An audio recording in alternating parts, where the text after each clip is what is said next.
Years తర్వాత మళ్ళీ నా కెరియర్ గ్యాప్ మేడం. మళ్ళీ ఇప్పుడు ఓకే. స్టార్ట్ చేశాను 6 ఇయర్ తర్వాత. హ్మ్. బిఫోర్ మ్యారేజ్ లెక్చరర్‌గా చేసేదాన్ని. ఓకే.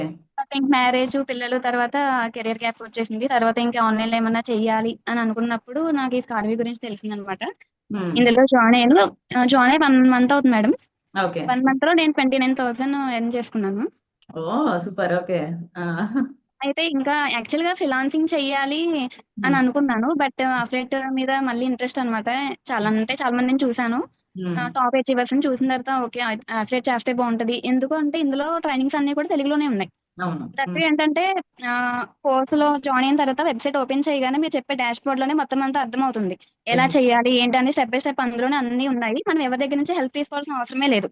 హ్మ్. సో, హ్మ్. ఇంకా నేను అఫిలియేట్ చేయొచ్చు అన్న నమ్మకం నాకొచ్చింది ఇందులోకొచ్చిన తర్వాత. అంటే బిఫోర్ నేను ఒక 2 ప్లాట్‌ఫార్మ్స్‌లో చేశాను మేడం. హ్మ్. అప్పుడేంటంటే అఫిలియేట్ చేయాలంటే చాలా భయమేసింది. ఏంటంటే ఏంటి కిందన ఉన్న వాళ్ళకి అయి చెప్పాలి, ట్రైనింగ్స్ అయి ఇవ్వాలి. అది మన వల్ల అవ్వదు. నాకు స్మాల్ కిడ్స్ మేడం. 2 ఇయర్స్ పాపనమాట. 4 ఇయర్స్ బాబు. ఓకే. అవన్నీ పాసిబిలిటీ అవ్వదు. ఓన్లీ ఫ్రీలాన్సే చేయాలి. ఫ్రీలాన్స్ ఆపర్చునిటీస్ అయితే అసలు చాలా లేవు మేడం అసల బయట. బట్ హ్మ్. ఇందులో ఏంటంటే స్కార్వీలో ఫ్రీలాన్సింగ్ ఆపర్చునిటీస్ ఉన్నాయి. అఫిలియేట్ మార్కెట్ ఉంది. మల్టిపుల్ వేస్‌లో మన ఎర్నింగ్స్ అనేది తీసుకోవచ్చు.